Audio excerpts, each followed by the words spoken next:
Muy buenas noches, amigas, amigos. Yo soy Rebeca Arenas y este es Café Ciudadano. Estoy muy contenta de compartir de nuevo con ustedes este breve tiempo de comunicación con temas que interesan a la ciudadanía. Esta noche nos acompaña Norma Trujillo, una activista en el periodismo, una guerrera, una premiada, una crítica, una perseguida. Un poco parece un personaje de ficción en el sentido de que le ha tocado por la coyuntura del país, de las libertades amenazadas que tenemos que reconocer que hemos estado padeciendo, pues correr todos esos papeles. Yo estoy encantada que nos platiques. Hola, buenas noches, Norma. Es un honor para mí conocerte porque tenía todas las referencias muy buenas sobre ti, pero pues no había habido la posibilidad o la circunstancia de conocernos. ¿Cómo estás? Buenas noches, Rebeca. Bien, pues aquí para conocernos. Para conocernos, y ¿sabes qué me interesa mucho? Que podamos platicar o comunicar a la ciudadanía que nos escucha, a la gente de las redes sociales, sobre el gran tema de la persecución, del acoso a periodistas, en la cual nuestro estado tiene pues el triste honor de llevar un primer lugar nacional, ¿no es así? Así es, Veracruz se ha convertido pues en el estado más peligroso para ejercer el periodismo a nivel mundial e incluso alcanzar los primeros lugares, lamentablemente. Fíjate una cosa, la gente desafortunadamente lo escucha tanto que llega a familiarizarse con el tema de otro periodista desaparecido, cayó, aparece muerto, mutilado en un saco de sus restos. Es como si estuviera viendo una ficción, perdónenme ustedes la analogía, es como una ficción, como si estuviera pasando en una serie de televisión. No, está pasando en nuestro día a día, mientras nosotros estamos echando nuestra sopita de fideo.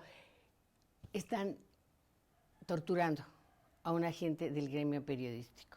Eso pasa sobre todo en Veracruz y es muy importante hablarlo y es importante que nos entre por debajo de la piel y que nos haga sensibles, porque si todos estuviéramos conscientes de esa realidad, yo creo que sería menos impune el ataque a los periodistas.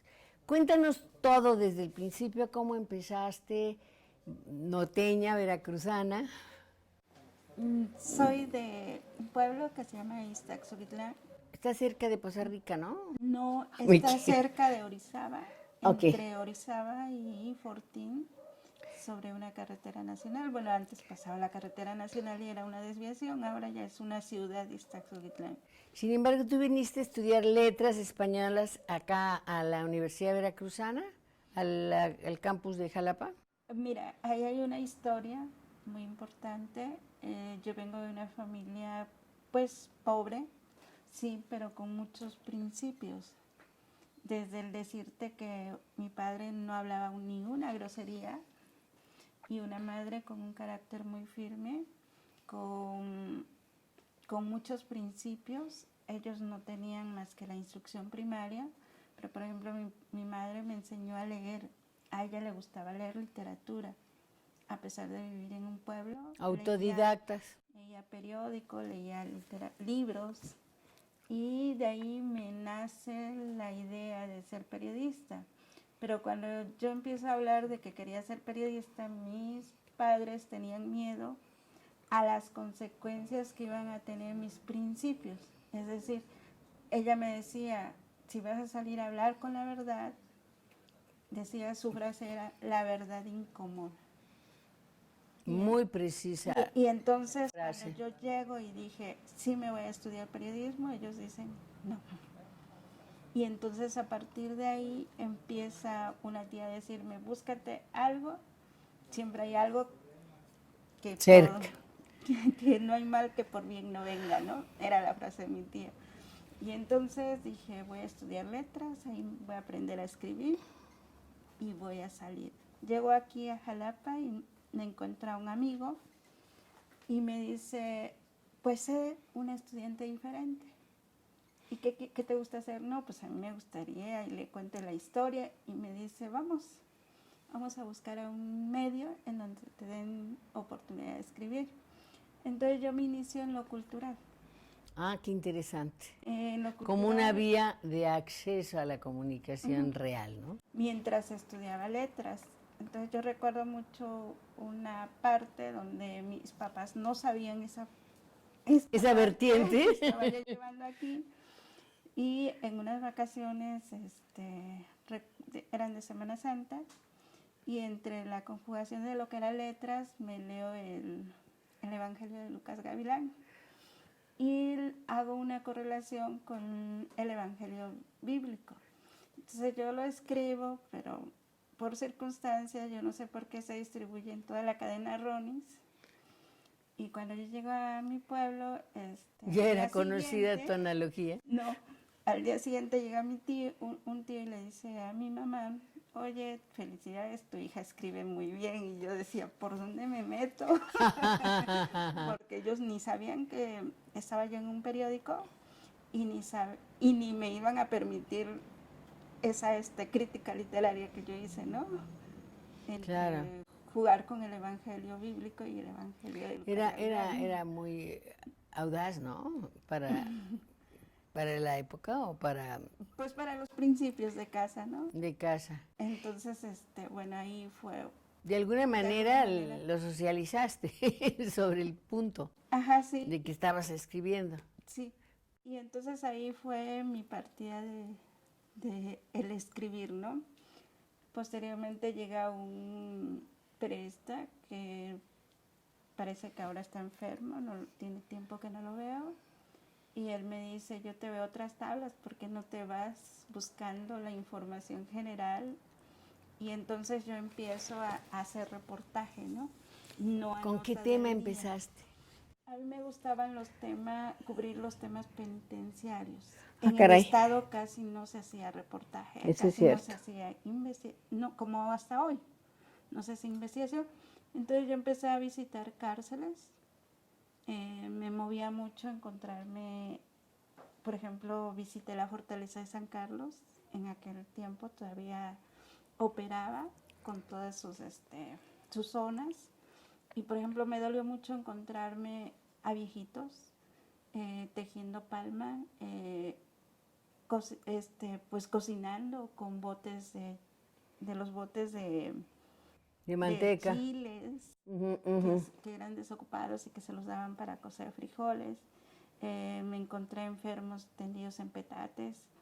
Y entonces yo decía, esto no puede estar pasando mientras allá afuera estamos de alguna manera bien, ¿no? Entre comillas. Entonces me entusiasmé para seguir relatando esas historias de personas inocentes. También me encontré gente muy audaz en las cárceles, ¿no?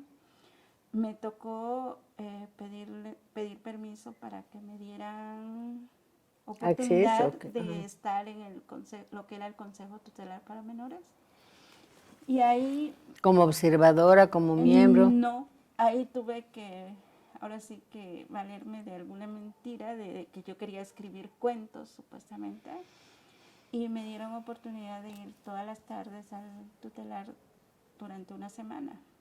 Solamente una semana. Una semana que me bastó para que los niños me pudieran contar que había violación a niñas, violación sexual por parte de custodios, que no les daban de comer bien,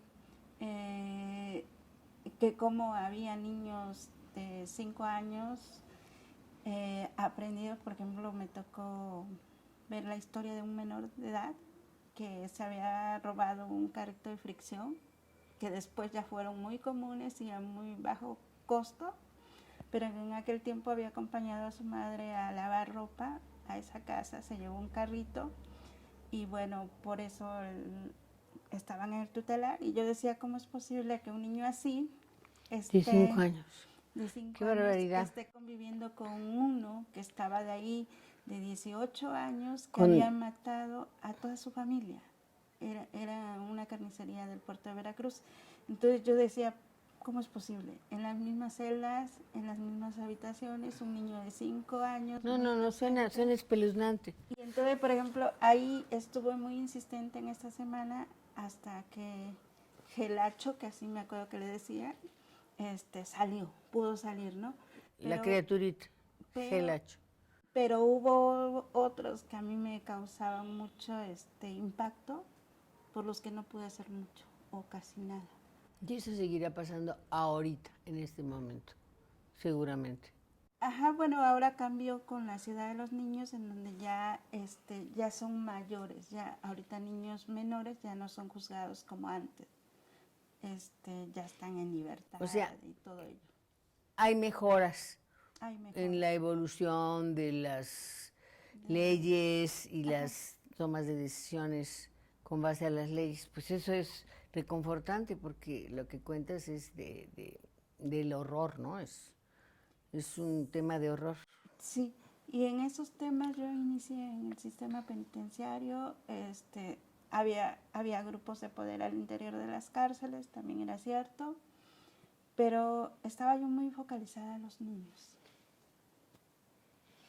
Y luego, Niños de calle, niños trabajadores, eran mis temas, ¿no?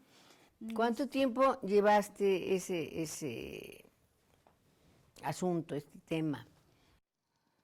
Pues han sido por años, porque son etapas, ¿no? Por ejemplo, me tocó hacer la investigación de un niño que tenía SIDA ya por el 1994, en donde todavía era un tabú el SIDA.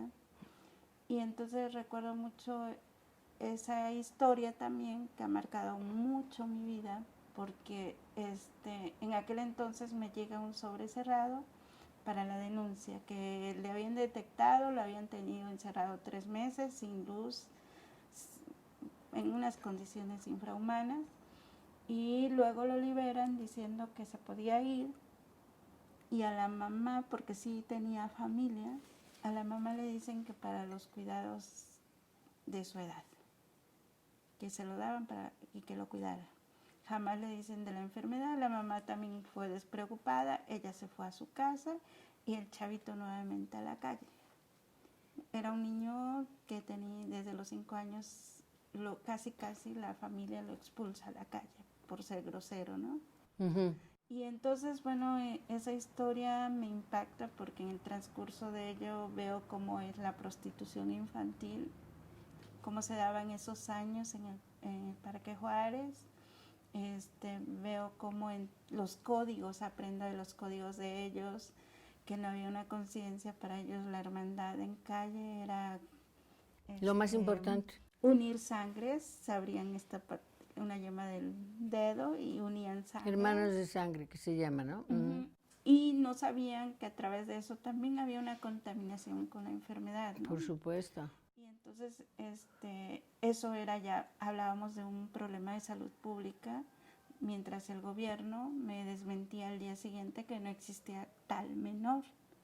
Y entonces, por ejemplo, yo decía, ¿cómo no va a decir que no existe cuando yo lo estoy viendo? Cuando yo, junto con un doctor y una abogada que me ayudaron, se hicieron pruebas para determinar si realmente tenía el SIDA, efectivamente da como positivo. Y bueno,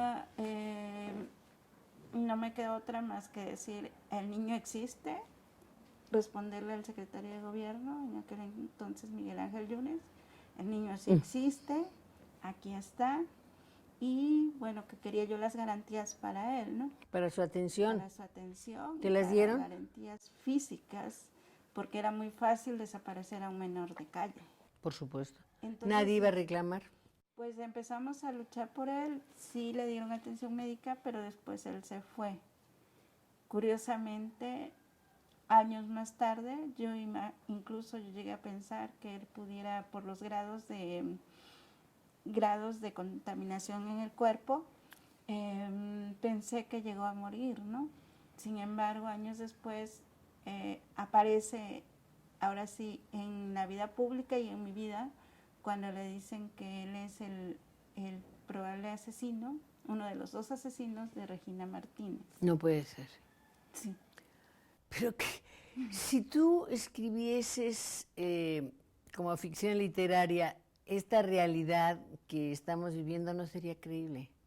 Yo lo sé, que es verdad, porque me lo dices tú, y tú eres una agente proba muy reconocida y que yo estoy encantada de poder dialogar contigo, pero es espeluznante la historia, es espeluznante y es cierta. De hecho, ya la escribí porque tenía yo los documentos de aquella época, tenía yo los exámenes médicos, tenía yo todo ello y cómo se llega hoy a esa etapa, ¿no? Entonces, porque para mí también fue de terror. ¿Cómo no? No, por la cercanía y además toda la Y vinculación. porque además cuando antes dijeron que no existía ese menor, Ahora es criminal. ahora es criminal, pero aparte de ello, cuando eso pasó, yo recuerdo que hablé con Regina y le dije, échame la mano porque me pueden desaparecer a este menor, ¿no? Y no se vale, es un menor de calle. Y entonces ella, en el diario Política, me dijo, vamos a retomar tu reportaje. Y así lo hicieron. Entonces yo decía, ¿por qué esto pasa? ¿No? O sea, como que una coincidencia, no sabría cómo definirlo. Pues una paradoja del destino, pero muy, muy cruenta, ¿no? Sí. Muy cruenta. ¿Cuándo pasas al tema de los periodistas? Porque, bueno, de ahí, de hacer tu periodismo de investigación, en lo cual veo que eres pionera, esto vas abriendo tu espectro de análisis a otros segmentos de la población, ¿no es cierto? Así es, empiezo, bueno, siempre me han llamado los temas de derechos humanos. Entonces, por ejemplo, en otros tiempos, pues ya había cuestiones que pasaban, pero que nadie hacía caso. Por ejemplo, en este caso del niño con SIDA, pues a mí me iban o me habían demandado por robo de documentación oficial. ¿Quién te había demandado? ¿Las autoridades? Las autoridades. Pero ahí intervinieron los padres jesuitas que aún estaban aquí en Jalapa. Ah, qué curioso. Mm, ¿A favor o en contra? A favor, para apoyarme, ¿no? Porque pues, Bien. ellos estaban dando cuenta que no estaba ya haciendo otra cosa más que denunciar un hecho existente, ¿no? Posteriormente a ello, bueno, sigo haciendo trabajos, no siempre me iba a investigar, debo de ser clara, porque pues las empresas aquí no te dan para hacer trabajo de investigación. Y entonces a ellos les interesa que les entregues las 4 notas, ya sean boletines, ya sea lo que sea. Sacar la chamba, como y se entonces, dice. por ejemplo, yo seguí, cuando yo podía, me iba a los pueblos. Por ejemplo, cubrí lo de esta indígena en Ascenso, le di un seguimiento muy puntual, muy insistente. Songolica, pero por ejemplo, previo a ese caso de Soledad Zompa, en la Sierra de Songolica, había campesinos que me denunciaron que había unos patrullajes del ejército en la Huasteca Veracruzana Norte. Y me acuerdo mucho de que ellos me decían que había violaciones hacia mujeres y hacia niños. Entonces yo escribo la nota y al día siguiente me doy cuenta que el gobernador estaba en una escuela y se me ocurre irle a preguntar qué estaba pasando porque todavía no estaba lo del México Seguro. Y en aquel entonces para ver un recorrido o un patrullaje militar se requería de una autorización del gobierno del estado hacia la milicia. Yo puedo decirte que la gran mayoría de la gente no sabe lo que es México Seguro. ¿No se los quisieras explicar? El programa México Seguro empieza cuando la violencia empieza a aumentarse en el país. Estamos hablando de Calderón 2012. Empieza a meter la guerra famosa. El crimen organizado. Correcto, ¿no? Declara la guerra al crimen organizado. Entonces, previo a eso, decía, tenían que solicitarlo los gobiernos o autorizarlo, la entrada de patrullajes del ejército. Entonces, se me ocurrió preguntarle a Fidel Herrera que por qué había solicitado o por qué se había autorizado, qué hacía la milicia en el norte cuando había campesinos denunciando este tipo de atropellos. Y bueno, molesto, después de 4 veces de preguntarle, porque no me hace caso, molesto, pues dijo que en dónde trabajaba. Yo trabajaba en el portal Al Calor Político en ese momento, y resulta que me dijo, pues tenga cuidado, no sé que en esta noche se vaya a pasar de calor. Qué cosa, Y bueno, qué entonces, ominoso. entonces, por ejemplo, ese tipo de amenazas, ese tipo las existían. Sin embargo, hay otro sector de nuestros propios compañeros que eso, por ejemplo, en aquella ocasión les causó gracia, les causó risa. Les pareció de humor. Y a un empresario diciéndome, sé que te peleaste con el gobernador, pero no creas que yo me voy a pelear con él. O sea, dejándome en claro que El él dueño no me del iba a periódico. respaldar, ¿no? Sí, o sea, está sola. Ajá. Entonces, bueno, pasa el tiempo, continúo con esos temas. Oye, pero qué curiosa percepción, ¿eh? Sé que te peleaste. O sea, el hacer una pregunta, el formular una pregunta, era pelearse. Sinónimo de pleito por no preguntarle cosas que le alabaran su trabajo, ¿no? Qué cosa. Continúa, por favor, Y porque viene la peor época, que es la de Duarte, ¿no? O ya se no, estaba gestando fíjate que esto. con Fidel Herrera ya se empiezan los asesinatos. No recuerdo los nombres, pero ya había como 4 asesinatos. Luego viene y empiezan las desapariciones de adolescentes, sobre todo en esa época. Que no tiene nada que ver con periodistas, son adolescentes, o sea, estamos hablando de un segmento. De una inseguridad que empieza a nivel general. ¿Por qué su enfoque en jóvenes? Porque he visto que es clara el enfoque, el interés en jóvenes, universitarios en algunas ocasiones, pero esto se ha venido recrudeciendo. Yo lo seguí muy escuetamente, pero lo seguí hace un par de años, cuando empezaron en el puerto de Veracruz a desaparecer grupos de universitarios, de gente de la Universidad Veracruzana, cosa que se repetía aquí en la ciudad de Jalapa. Esto empieza años antes. Sí, bueno, empieza con Fidel, empiezan a darse. El periodismo no nos acercamos. Yo recordaba apenas que, por ejemplo, yo empiezo a sacar historias de vida de madres o familias de desaparecidos, pero las entrevistas eran así como casi clandestinas, no voy a ir a ese lugar, ahí me citaron, pero casi llegaba ya así volteando para ver si no me estaba persiguiendo a alguien, si no había alguien afuera. Ha sido un proceso muy difícil, ¿no? Y sin embargo, se te publicó. Se publicó. Habría que dar eso por bueno, ¿no? Ajá. Porque te podrían haber Pero censurado. Ya fue en la jornada Veracruz. Ah, ya no ok. fue en Al Calor. Ya. O sea, ya ahí yo salí, me voy a otro medio y así. No, la jornada siempre ha tenido una tradición de apertura y de denuncia. Pues yo creo que desde su inicio, ¿no? Sí, y así pasa hasta llegar con Duarte, que también ahí, bueno, había un esquema también de control para los periodistas. ¿Cuál era? Cuéntanos. El sistema de control era así como el pago individualizado a los periodistas. El famoso chayote, dicho en lenguaje coloquial.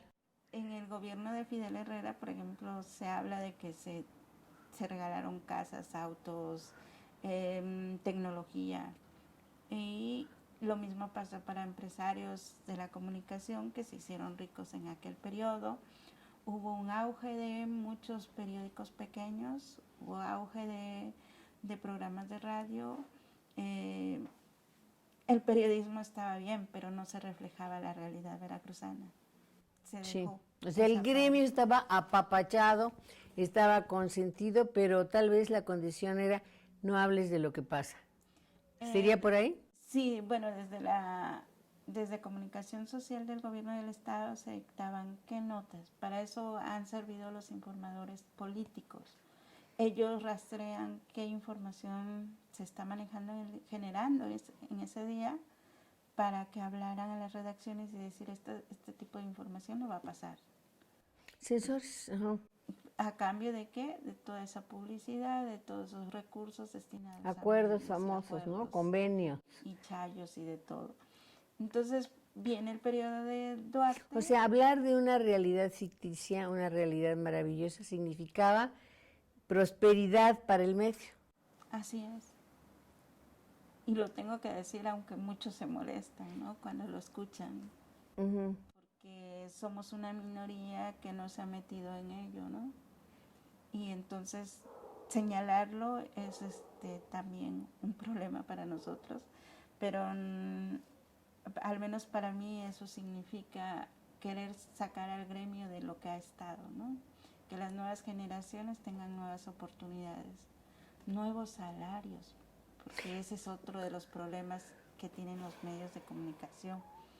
No hay buenos salarios, no hay prestaciones, hemos hecho encuestas como colectivo y bueno, nos hemos encontrado que hasta donde nosotros hicimos nuestra encuesta, que fue hace 3 años, eran muy poquitos medios los que tenían asegurados Prestaciones. la seguridad social. En los demás no existe. ¿De qué estamos hablando? Pon un ejemplo, si es algo bueno, no tiene nada que ver. ¿Quién es? Por ejemplo, la cadena Ronis, desde que yo recuerde que Carlos Salinas de Gortari emitió por ahí un decreto, no recuerdo si fue en el 94, pero emitió que se diera salario profesional al periodista. Y ellos lo respetaron. Ellos lo respetaron. Su salario profesional no es muy alto, también eso hay que decirlo. Pero está por encima de los demás. Está en la medianía, pero por lo menos esos empleados tienen seguro social, tienen prestación en Infonavit, tienen lo mínimo. ¿Qué tendrían que hacer los trabajadores del periodismo para lograr esto, que haya el mismo reconocimiento que lo hay con respecto a cualquier otro trabajador en el ámbito laboral? Mira, yo creo que ahí no tendría que haber un reconocimiento especial, tendría que aplicarse la ley laboral, porque como trabajadores, o sea, no somos tampoco un gremio que debe ser contemplado como de primera, pero sí tenemos las mismas prestaciones, tenemos los mismos derechos que cualquier otro trabajador. ¿Hay tal competencia o tal demanda que por esa razón no han logrado, no sé, se me ocurre hacer un paro, presionar a los dueños? Tienes que poder lograr tus prestaciones básicas, Yo ¿no? creo que en esto hay muchos intereses y hay una desunión total del gremio, ¿no? Algunos no se quieren meter en problemas y es mejor vivirla cómodamente que enfrentar. Algunos otros tienen sus compromisos y, por ejemplo, nosotros nos hemos dado cuenta en esta alerta de protección a periodistas que hemos solicitado que uno de los puntos era ese, precisamente que los gobiernos, a través del uso de la Ley Federal del Trabajo, hay una figura de inspección a los centros laborales. Y nosotros lo que solicitábamos es que esa figura se aplicara en los medios de comunicación, toda vez que también hay recursos públicos en ellos. Claro. Entonces, con el pago de publicidad, ¿tú te refieres? De publicidad, Entonces sí tienen derecho a intervenir, a checar, a inspeccionar. Y aunque no lo tuvieran, Esa autoridad. es una autoridad que puede hacerlo por el bien de un grupo de trabajadores, por el simple hecho de existir trabajadores, la Ley Federal del Trabajo lo permite. Te tiene que proteger, incluso en la reforma de ley reciente, esto queda contemplado, esto permanece. Entonces habría que explorarlo y empujarlo, ¿no? Es un punto de la alerta que ahorita estamos empujando también, la alerta en su conjunto, junto con la ONU y Artículo 19 que nos están apoyando, para ver si se vuelve a retomar esta parte, porque es importante, porque nosotros consideramos que a partir de ahí se genera el círculo de corrupción. Si un periodista no es bien pagado en su centro laboral, siempre va a buscar formas para llegarse el dinero. Y eso implica una relación con el poder y una dependencia con el poder para no sacar lo que se tiene que publicar. En enero fue de este año, con el nuevo gobierno de la cuarta transformación aquí en el estado de Veracruz, tú agradeces que te permitan acceso al micrófono y haces una denuncia abierta a la ciudadanía en donde pues demandas que haya luz sobre las investigaciones, que la Comisión de Protección a Periodistas tenga el enfoque correcto para el que fue creada. No es el CONACYT, una institución que dé becas, donde tú pides las alertas que se signaron, pero que no se han llevado a cabo ni en lo estatal ni en lo federal. ¿Cuál fue la reacción, los recursos económicos de los que estábamos ahora haciendo mención? ¿Cuál ha sido la reacción del Ejecutivo Estatal, del gobierno de la 4T? ¿Hay alguna diferencia con los anteriores, hablando pues en plata? Mira, si algo fue la manifestación fue porque él quería dar premios económicos a los periodistas en 2 emisiones. Ese día se iba a decretar el premio Regina Martínez para precisamente hacer ese tipo de premiación. Lo que nosotros le fuimos a decir es, no puede resolver el problema que está pasando en Veracruz contra los periodistas Con premios. Y menos con recursos. Además, en un Estado democrático jamás un gobierno podría decir este es mejor o peor periodista. Caramba. Yo creo que ellos no son los que tienen que determinar. ¿Es la gente? ¿Quién? Es tu lector el que te puede decir, tu Absolutamente. escucha, el que te puede decir que haces bien o mal. Eso lo dijiste al micrófono. Sí. ¿Cuál fue la reacción ya en privado? Mira, por lo menos te quiero decir algo que pasó. Por primera vez se nos da la palabra, por primera vez se nos escucha, por primera vez los familiares pudieron hablar con un gobernador. Así, no me están atendiendo, no me están escuchando. La SEAP no ha hecho nada por mí. Hasta ese momento, ninguno de los familiares de periodistas asesinados había tenido esa posibilidad. Y atención sobre todo.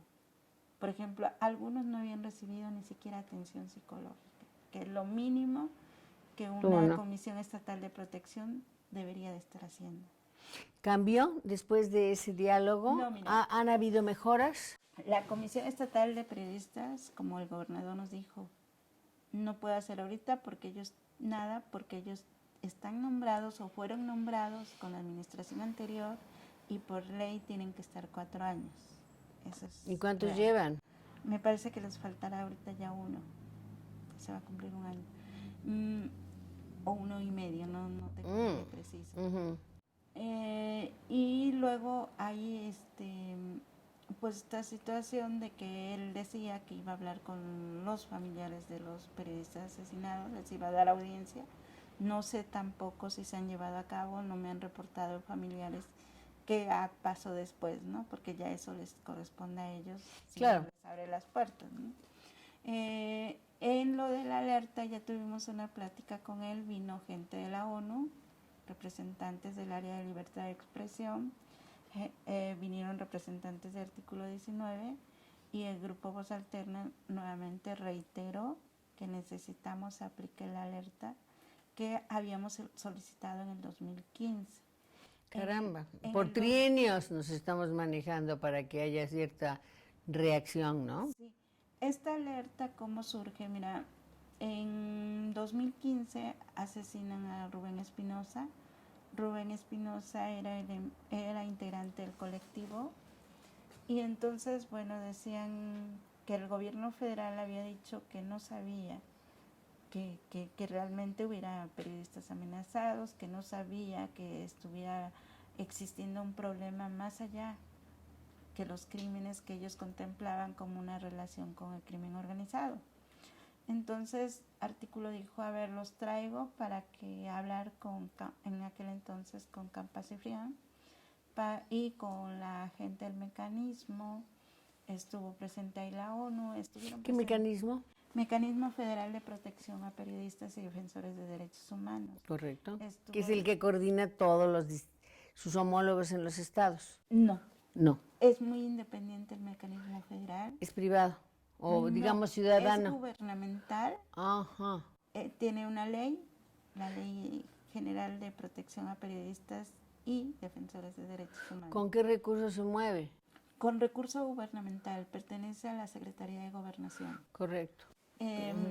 Ese mecanismo, por ejemplo, yo estoy como beneficiaria de él desde el 2013. ¿Qué quiere decir quiere beneficiaria? decir? Que me están dando protección por amenazas desde el 2013. Protección física, tienes una persona no que se te puede hablar de qué tipo de protección tiene cada uno, porque perdería, esa o sea, seguridad, sería ¿no? riesgoso. Okay. Pero hay diferentes tipos de protecciones. ¿Y tú sientes que la protección que hayan determinado o que tú, por tu explicación, tu narrativa, se haya decidido, satisface tu necesidad? No, mira, yo lo que te debo decir es que la protección va a venir a veces desde un costo político. Y cuando yo determino aceptar esa protección, es eso. Porque sabes que los gobiernos se limpian las manos diciendo, tú nunca dijiste que estabas amenazada. Yo ni siquiera supe, ¿no? Lo que pasó con el caso Regina. Pero también ha habido otros casos, por ejemplo, el de Norma en Coahuila fue en donde se pide, se solicita y no se concede la protección y Sí. las explicaciones siempre llegan, ¿no? Lo pidió tarde, no lo pidió bien, no lo formuló bien. Siempre hay una salida como opción, ¿no? Sí, pues de hecho no funciona, yo creo que ningún sistema de protección en el país. Está claro, hay periodistas asesinados con esquemas de protección. Así es. Hay periodistas... ¿Tú has sido amenazada así, sí, clara, abierta, cruentamente? Sí. ¿O nomás te han visto feo? No, porque hay de todo. No, yo siempre he dicho, la amenaza, el que es amenazado debe interponer demanda. Por supuesto. Y yo he interpuesto hasta la fecha 4 demandas. 3 en la Fiscalía Federal, en la Fiscalía Especializada en Delitos contra la Libertad de Expresión, 1 en la Fiscalía Local. Pero el problema también es la impunidad. No hay avance en los casos. Y por más que insistas, nada de ello, ¿no? O sea, por más la impunidad, ahí está. Hay una pregunta que te hacen, porque estuve leyendo sobre todas tus expresiones, tus denuncias, tus declaraciones, en donde te preguntan quién persigue a los periodistas. O sea, te lo hacen así. ¿Quién es? ¿Es el Estado? ¿Es la autoridad? ¿Es la delincuencia organizada? ¿A quién le pisan el callo ustedes cuando denuncian una situación? Algo que he comentado, porque he tenido experiencias ya de conversaciones con algunos otros periodistas de muchas partes del país y de algunas partes del mundo, ¿no?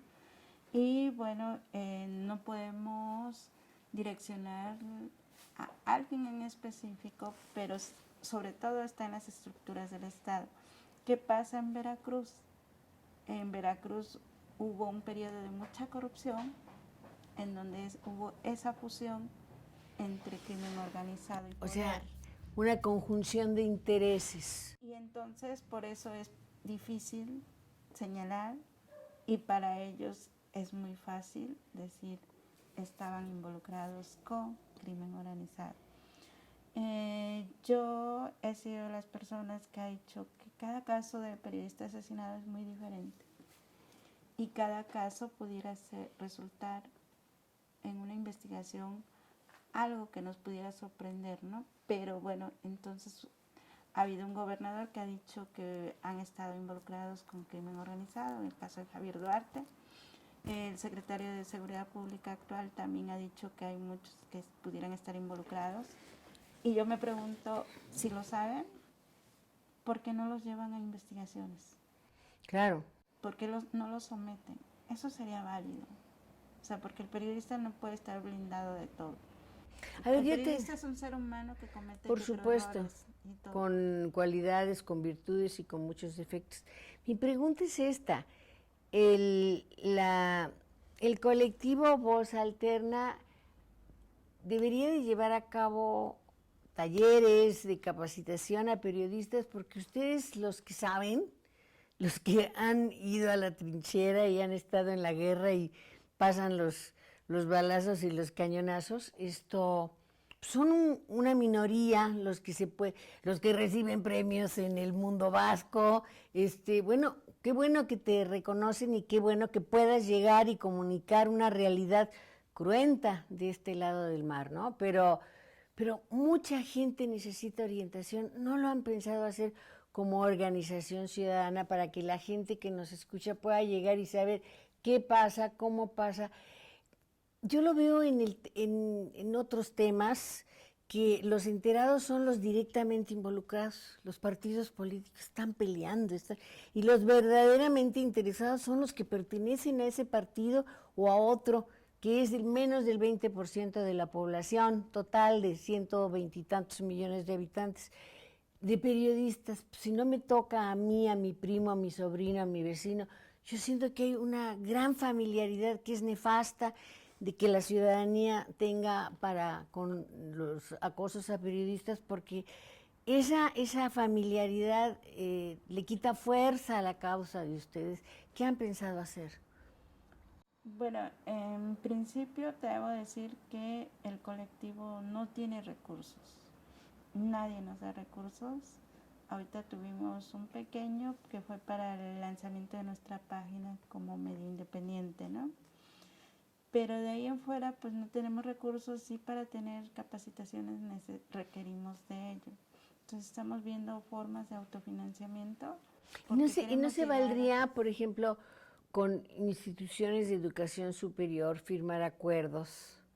¿A quién le puede resultar mal? No sería un foco infeccioso de mala información, sino un esquema de capacitación en la Universidad Veracruzana, en la Universidad de Jalapa, o sea, instancias que ya existan. Se me ocurre a mí pensar que podrían ustedes integrar un buen grupo de expositores, algo que sea incluso hasta una materia en la carrera de comunicación, ¿no?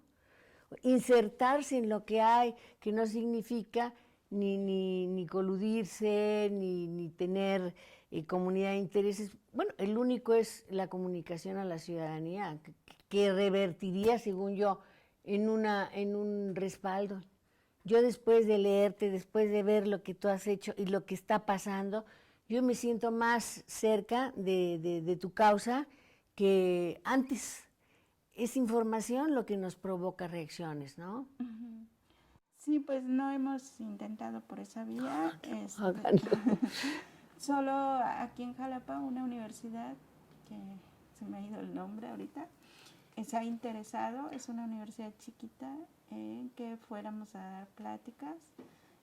Todavía no tienen dentro de su mapa curricular una materia sobre protección, una materia para decirles a los jóvenes esto está pasando, pero sí es importante. ¿Por qué es importante hacer periodismo, no? Sí, porque, sobre ejemplo, todo las nuevas generaciones, que sepan lo que van a enfrentar y cómo podrían sortearlo con certeza, con dignidad, sin tener que claudicar a sus principios. Yo creo que es muy importante. Sí, es importante sobre todo porque, por ejemplo, ahorita es el género más importante dentro de lo que es el periodismo, pues está la crónica, la narración, ¿no? Pero a veces la falla de esas crónicas y esa narración es que utilizan datos inexactos. Entonces, por ejemplo, hace poco fui a la Universidad de Jalapa, que nos invitaron a una mesa y preguntaban precisamente lo que tú acabas de decir, qué hacer, cómo el joven se tiene que preparar Involucrarlo, ¿no? Y cómo cuidarse. Y una de las respuestas que yo daba es precisamente tener concisión en lo que estás escribiendo, investigarlo bien. Porque si nos basamos en la rapidez del tiempo que ahora están exigiendo algunos medios de comunicación, nos vamos a encontrar con informaciones falsas, con informaciones sin tener precisión en datos. Ustedes se están poniendo las pilas. Yo veo, por ejemplo, que Animal Político hace una investigación muy seria, muy sorprendente, que primero tiene reconocimientos en el exterior y que hoy una de sus manifestaciones es el ingreso al reclusorio de Rosario Robles como parte de este proceso que aún no la culpa, pero ya la encerró. Esto que es otro tema que no viene a cuento, pero por ejemplo ese es periodismo de investigación, Índigo hace periodismo de investigación, ustedes están poniendo las pilas viendo, o sea, vis a vis lo que pasa en otras partes del país. Ujú. Sí, pues hacia eso vamos los 11 medios independientes que forman parte de Periodistas de a Pie. ¿Así se llama? ¿Periodistas de a pie? Ajá, la organización. Hay un medio que es Pie de Página, que ahí empezamos a publicar de varios estados y se logra un financiamiento para sacar estos 11, logra Periodistas de a Pie. Uh-huh. Y entre esos 11 medios entra Voz Alterna. Qué bueno. Y vamos hacia ello, es un proceso lento, pero queremos ir dejando esa parte que debemos hacer periodismo de investigación en los estados. Y ahí yo creo que los jóvenes, los egresados, a quienes ustedes puedan acercarse a través de talleres de capacitación para toma de conciencia, pueden incorporarse con más elementos, cada vez salen mejor preparados en el sentido de las tecnologías de la información, ¿no? Uh-huh. Que sí, que no necesariamente significa el compromiso, pero me llama muy favorablemente la atención lo de Animal Político y sé que siguen otras expresiones en ese sentido, ¿no? Así es, y se puede ir involucrando a más jóvenes para que le entren a esta dinámica, ¿no? Sobre todo eso. Acaba de haber una investigación muy reciente que se llama, y fue publicada, que se llama Por mi voz hablará la diferencia, no, a ver, la inequidad de clases que vive este país, la desigualdad. Entonces, por mi boca hablará la desigualdad. Haciendo una paráfrasis con el lema de la Universidad Nacional Autónoma de México, que es por mi boca hablará el espíritu. Uh-huh.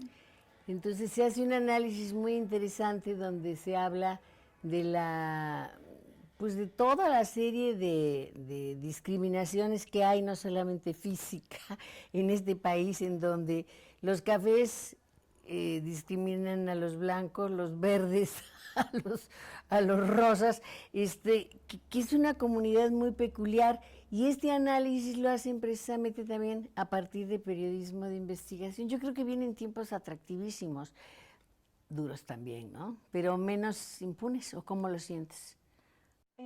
Pues dentro del periodismo hay vertientes, ¿no? O sea, no podemos unificar un solo periodismo, siempre van a existir diferentes, pero sí existe un grupo en el país que le estamos apostando al periodismo de investigación. Como decía en un momento, los medios de comunicación tradicionales no te dan aliento para que tú hagas investigación, no te dan tu recurso económico para que tú puedas salir a población, ¿no? Entonces, porque para ellos se necesita, hay gastos. Claro. Y entonces era lo que estamos viendo cómo hacerle. La ventaja es que sí hay financiadoras extranjeras que te pueden apoyar. Qué bien. Y hacia esos rumbos estamos yendo. Aquí en Veracruz ha sido el más lento, nos ha costado más trabajo porque tampoco hay unión del gremio. Entonces es el estado más desunido también en cuanto a gremio. Es el estado al que nos está costando más. Dar ese paso entre la lucha por la exigencia de justicia y la lucha por la libertad de expresión, ¿no? Se siguen dando crímenes, se sigue dando el acoso, siguen apareciendo restos, mutilaciones y demás hace muy poco, sin entrar en casos particulares. Antes de la 4T, después de la 4T, no era un milagro, pero no ha habido un un cambio? ¿Sigue pasando lo mismo? O sea, a nivel local, ¿siguen los intereses prevaleciendo? A nivel local, no sé a ciencia cierta hacia dónde va el aparato de comunicación, ¿no? Por el momento, algunos hablan de convenios publicitarios, algunos dicen que no se ha dado ningún convenio publicitario. Lo cierto es que en estos momentos los medios de comunicación están pasando sus peores momentos económicos. Y esto no debería de ser tampoco, porque precisamente el periodismo no puede depender de un gobierno. Pero el problema de Veracruz es que casi, si no podríamos hablar de su totalidad, pero yo creo que sí, el 99% tenían convenios publicitarios. Es decir, a los empresarios no les ha interesado el lector, el radioescucha, el Sino la televidente. supervivencia cómoda. Y eso ha llevado a un periodismo de baja calidad. Eso ha llevado a un periodismo que no esté reflejando lo que pasaba. Y eso ha llevado también a ser parte de este gran problema que Veracruz vive con su inseguridad. Entonces, bueno, si tú me preguntas la cuarta transformación, no lo estamos viendo claro. Ha habido expresiones como los del secretario de Seguridad, ha habido algunas expresiones del propio gobernador que no han sido las correctas en función al periodista o al periodismo, pero más allá como que se bajó esa tensión de la amenaza, porque antes era muy común campañas de desprestigio en las redes sociales. Es decir, a un periodista que les estuviera Estorbando, incomodando. Se orquestaba una campaña y te llegaban los correos, ¿no? Sí, sí, el acoso psicológico, emocional, ¿no? Ajá. Y aparte del acoso había campañas de decir, fulanita anda con muchos, por decir así, ¿no? Y te lo mandaban a todos los Descalificar correos, descalificando la parte personal para desacreditar el impacto la parte en profesional. la parte profesional. Eso ha bajado Uh-huh. y eso pues también es de reconocerse. Por lo menos mensajes ahorita de amenazas no ha habido en los teléfonos, o no sabemos, salvo el crimen que acaba de ocurrir en Actopan, pero no es tanto el acoso ahora, ¿no? Porque otra de las manifestaciones que venía o que viene en el país de agresión contra periodistas es las demandas por daño moral. Por ahí se estaban yendo algunos gobernadores, incluso recién acaba de pasar de este gobernador Corral demandando a un medio, ¿no? Es correcto. Y por ahí se estaban yendo, ahorita no lo he visto o no me he enterado, hasta la administración anterior sí. Por ejemplo, yo tengo también una demanda por daño moral, pero ahorita no. Y esa línea de daño moral ya era permanente. Me lo reportaba Propuesta Cívica, ¿no? Que es un grupo de abogados que defienden libertad de expresión, y me decían que ellos tenían 10 demandas contra periodistas en varios puntos del país, no concentrados, pero sí era una vertiente ya para continuar con ese tipo de acoso. Pues yo creo que es importante destacar los logros, los avances, aunque sean nimios, y bueno, pues también expresar nuestro temor. Ojalá esto no se evolucione hacia una judicialización de la libertad de expresión, ¿no? Porque pues ahí también es una forma de estancamiento. Yo quisiera, Norma Trujillo, que me hicieras favor de dar un mensaje a la comunidad de seguidores que nos acompaña, porque es bien importante el tema que tú llevas, y creo que es más importante que ellos lo reciban. Bueno, pues aquí el mensaje es que, bueno, es muy lamentable que la sociedad no se involucre en esta situación que está ocurriendo. Para una gran parte de la población significa pues que el reportero, el periodista, porque también lo hemos escuchado en manifestaciones, el periodista es vendido, ¿no? Entonces, hay una visión muy general de parte de la población para estigmatizar al periodista en esa índole. Decirles que no todos somos iguales y que también su derecho precisamente es pelear por esas libertades de expresión. Cuando a un periodista asesinan, se le merma a la población el derecho de estar informado. Entonces yo creo que ellos deben apoyarnos para exigirle a un gobierno y también exigirnos a los periodistas que hablemos con la verdad, que hablemos. Unos estudiantes de filosofía también me preguntaban cómo podemos apoyar, y yo les decía, exigiendo en cada nota. Si ustedes ven que eso no ocurrió, porque se entera uno de las verdades, exhibir también esa situación. Es importante, fundamental. Creo. Yo coincido contigo, no creo, estoy segura. Amigas, amigos, esto ha sido todo por hoy. Gracias por acompañarnos. Ha sido un gran programa, una charla espléndida de un tema bien delicado que sigue vigente, y esperemos que con la participación de todos sea sorteable, sea manejable, sea para bien de todos. Hasta la próxima.